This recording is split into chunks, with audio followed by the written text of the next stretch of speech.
What's up everyone and welcome back to the channel. Daniel Cormier shared his thoughts on whether Nassourdine Imavov truly earned a middleweight title shot after his recent performance. Cormier explained that while Imavov's win over Boralho was without question dominant, he still isn't convinced it was enough to completely secure the next shot at the belt. He pointed out that on 2 of the scorecards it was 4-1, and on 1 it was 5-0. That's a clean victory against a very good opponent. But in mixed martial arts, dominance on the scorecards doesn't always equal title contention. Cormier emphasized that when you're in a situation like Imavov was, fighting early on the card with the chance to set the tone, you need something extra to really stamp your claim as the clear #1 contender. He admitted that people will look at the fight and say, wow, this was impressive, but when there isn't a finish, it leaves room for doubt. Cormier explained that yes, Imavov looked sharp, controlled the fight, and clearly showed he belonged in the upper echelon of the division. However, was it the type of performance that makes fans and UFC decision-makers say, without a doubt, he's the next man up? That remains uncertain. He went further, saying that because Imavov was the first contender to showcase his skills that night, fans will naturally be quick to label him as the front runner. But the reality is, the middleweight division is stacked, and there are still other contenders waiting to fight. Cormier pointed out that if someone like Fluffy Hernandez or even RDR comes out and delivers something spectacular, like a finish or a display of dangerous offense, that could easily push Imavov back in line. For example, if Hernandez fights the way he did in his last bout, people might view him as even more of a threat to someone like Khamzat. Cormier admitted it's an unfortunate part of the sport. Fighters can do everything right, win clearly, and still not get the recognition they feel they deserve if there isn't a finish or a highlight moment. He gave credit to Imavov for his impressive performance, acknowledging that he did amazing work inside the octagon. But at the same time, he made it clear that the performance may not have been the kind that completely locks down a title shot. Instead, it sets up a situation where fans, media, and the UFC will want to wait and see how the other middleweight matchups play out before making a final decision. Before moving to the next news, we have one quick request for you. We are constantly working on improving our content to earn your love and support. That is why we truly appreciate it if you could take just a moment to leave a like on this video, subscribe to the channel, and hit the bell icon so you never miss an update here on MMA Pulse News. Moving on to another news, Robert Whittaker reacted to Mauricio Ruffy's recent submission loss to Benoit Saint-Denis, and he admitted he was surprised by Ruffy's inability to get back to his feet. Whittaker explained that the way the fight was unfolding before Ruffy was dragged to the ground in the second round suggested we might have seen a different type of contest. But once the fight hit the mat, things shifted drastically. What stood out to him wasn't just the submission itself, but the fact that Ruffy couldn't find a way back up, even after multiple attempts. Whittaker was quick to clarify that he wasn't simply criticizing Ruffy's jiu-jitsu or labeling him as someone with no ground game. Instead, he emphasized that what really shocked him was Ruffy's complete inability to escape those positions. At the same time, he gave a lot of credit to Saint-Denis for the way he executed his game plan. According to Whittaker, BSD stayed relentless, stuck to his approach, and kept applying pressure. Even when the referee stood them up, Saint-Denis didn't abandon his plan. He went right back to it, committing fully to wrestling and controlling the fight in a way that showcased his all-rounded skill set. Whittaker pointed out that watching Saint-Denis fight with that level of persistence really cemented the Frenchman as a dangerous and complete athlete. The ability to put all his focus into wrestling during key moments, get stood up, and still return to the same strategy showed tremendous discipline. Whittaker admired how Saint-Denis never drifted from what was working. He highlighted that this wasn't just a win, it was a demonstration of smart game planning and sheer determination. As for Ruffy, Whittaker said he felt there were several opportunities where he could have made better use of certain positions instead of just standing back up the way he did. In his view, Ruffy gave away chances to shift momentum because he wasn't fully capitalizing on the moments where he could have done more damage or created space. Whittaker noted that Saint-Denis took advantage of those gaps, and that was the difference. In the end, Whittaker gave full respect to Saint-Denis for his ability to impose his will, and praised him for being able to consistently reset and push forward. He admitted he was surprised at Ruffy's lack of answers on the ground, but also reminded that this fight was more about Saint-Denis' relentless execution than just Ruffy's shortcomings. For Whittaker, it was a fight that highlighted both weakness and strength in equal measure.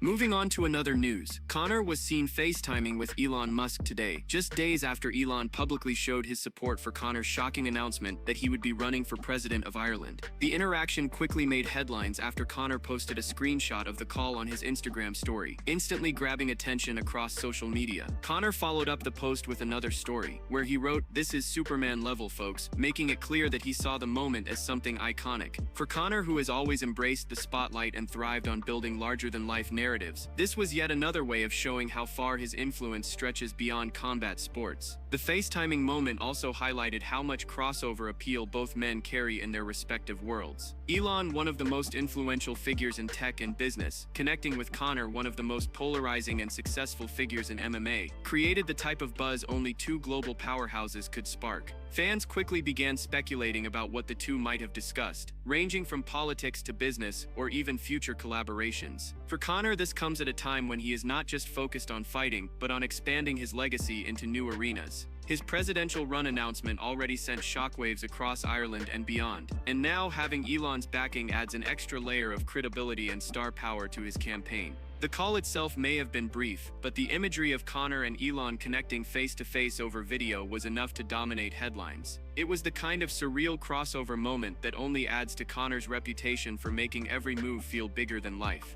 Moving on to another news, Ciryl Gane is gearing up for his heavyweight title fight against Tom Aspinall at UFC 321, and he made it very clear that he will be prepared for the ground game this time around. Gane acknowledged that in the past, people have questioned his grappling ability, pointing to a few bad results as evidence that he hasn't worked on his wrestling or jiu-jitsu. But according to him, that narrative is simply not true. He explained that sometimes life is strange, because one or two tough moments in a fight can shape how fans and critics view an athlete. Still, he insisted that just because the results didn't always show it, doesn't mean he hasn't been training hard in that area. Gane stressed that he has a strong team behind him, led by his coach Fernand Lopez. Together, they've dedicated countless hours to improving his ground game. He admitted that in the past he hasn't always been able to demonstrate it under the bright lights of the octagon, but this time he is determined to prove it. He said that he has been grinding and working on every aspect of his grappling, and fans will finally get the chance to see the improvements when he steps in against Aspinall. Looking back, Gane mentioned that after his last fight in December, he took some time off in January and February to recover from an injury. That period of rest gave him a chance to heal fully and reset his mind. Since March, however, he's been training with complete focus and intensity. He explained that he has given his all to this preparation, putting in the hours day after day. Unlike others who may get distracted by outside events, Gane emphasized that he hasn't been spending his time playing PlayStation or going to Champions League matches. He has been locked in, laser-focused and fully committed to this camp. For Gane, this fight is about redemption. He knows the reputation that Aspinall carries as a dangerous all-rounded fighter with explosive striking and a strong ground game. That's why he is taking no chances. He pointed out that his coaches are experts, and together they've built a strategy that allows him to be comfortable wherever the fight goes. Whether it stays standing, where Gane has always been elite, or if it hits the canvas, he believes he is ready to match Aspinall step for step. Gane also made it clear that this isn't just about proving critics wrong, but about proving something to himself. He understands that his grappling has been the biggest question mark in his career so far, and this fight is the perfect opportunity to silence those doubts. With months of dedicated work behind him and a sharpened mindset, Gane is confident that fans will witness a new level of his game. He promised that he will be prepared, not just physically but mentally, for everything Aspinall brings inside the octagon.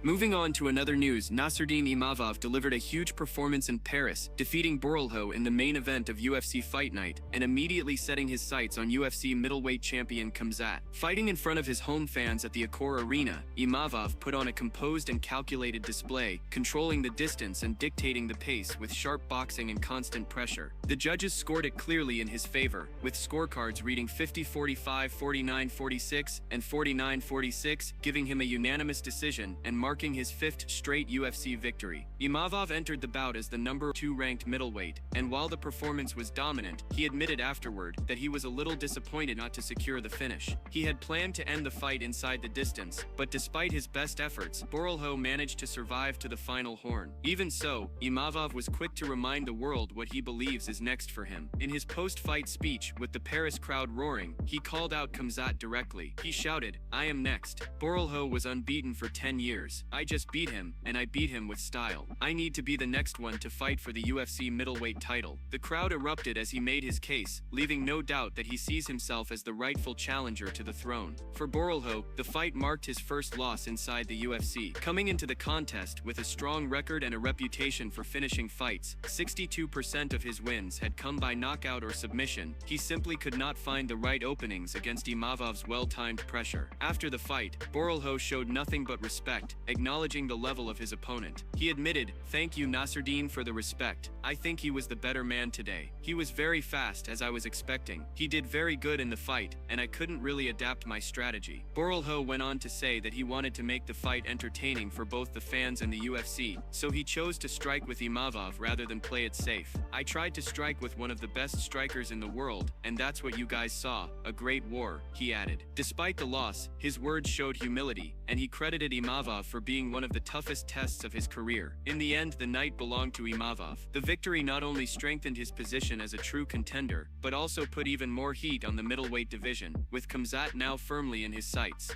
Moving on to another news, Belal Muhammad showed off his fight IQ in a big way by accurately predicting both the co-main and main events of UFC Paris. Before the card took place, Belal posted a breakdown video where he gave his thoughts on how the fights would play out, and everything he said ended up happening. When it came to the co-main event, Benoit Saint-Denis versus Mauricio Ruffi, Belal warned fans not to overlook Saint-Denis. He explained that people were too focused on his past losses to guys like Dustin Poirier and Moreno, but this particular matchup favored him. According to Belal, the keys for Saint-Denis were clear: break the distance, close the range, and make it a dirty fight. He stressed that Saint-Denis needed to get in Ruffi's face, use pressure, and work his takedowns because his ground game and inside boxing are strong weapons. Belal also pointed out that Ruffi is more of an outside striker, a fighter who looks for clean shots, while Poirier, who had success against Saint-Denis, is a southpaw who loves to exchange in the pocket. Ruffi, in contrast, would give Saint-Denis more chances to impose his style. Belal predicted that if Saint-Denis pushed the grappling and wore Ruffi down, he would eventually get the victory, and that's exactly what happened. For the main event between Nassourdine Imavov and Boralho, Belal once again broke down the keys to success. He noted that Imavov had shown constant improvement in each of his last fights, even managing to finish Jared Cannonier, which is no small feat considering how tough Cannonier is to put away. That performance highlighted Imavov's clean striking and one-punch power. Belal explained that Imavov's path to victory was to keep the fight standing, use his angles, and stay long. He highlighted that Imavov's takedown defense is very strong, and even if he did get taken down, the key was to conserve energy and not panic. By keeping the fight on the feet, Imavov could frustrate Boralho, especially if Boralho started missing takedowns and feeling the pressure from the crowd in France. Belal predicted that the energy of the home crowd would play a role, giving Imavov that extra edge to stay composed and sharp. He emphasized that Imavov needed to be smart, stay disciplined, and avoid mistakes like letting the southpaw's foot get outside position.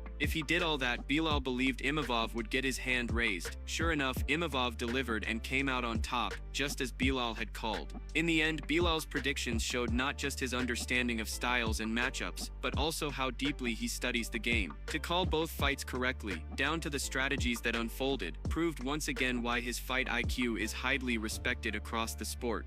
Moving on to another news, Dana White is under heavy fire after disturbing details surfaced from UFC Shanghai, leaving fans and fighters outraged. Kiefer Crosby, who recently competed on the card, revealed that after suffering a brutal knockout loss to Nuaraji Tayake, which included an illegal knee that should have resulted in more than just a point deduction, he was essentially abandoned. Crosby explained that following the fight, no doctor came to check on him, no concussion testing was carried out, and no brain scans were ordered. Instead, he was simply stitched up and thrown into a taxi, forced to deal with a major concussion and severe whiplash on his own. He described the experience as being treated like a dog, and judging by his account, even that may have been too generous. This revelation has sparked outrage online, with many highlighting how this is not an isolated incident. Mark DeCasey also stepped in to share that he too experienced similar treatment after a fight abroad, left standing alone with no clear medical support or communication. Crosby didn't hold back in his criticism, calling the whole ordeal a senseless massacre. He said it was obvious to anyone watching that he was severely compromised, distorted, bleeding, and in no condition to be making decisions so soon after the knockout. The root of the issue lies in how the UFC handles events in countries without formal athletic commissions.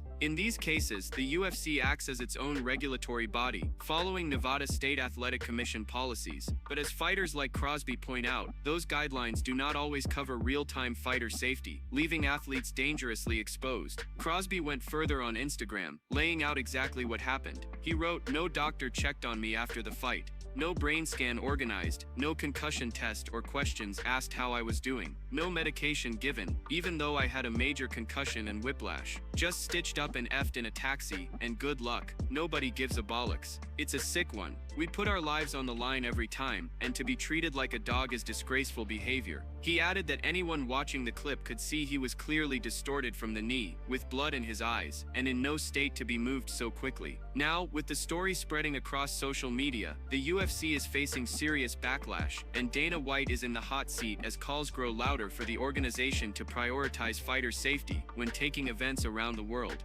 That's it from MMA Pulse News. Thanks for watching. Don't forget to leave a like and subscribe for daily MMA news.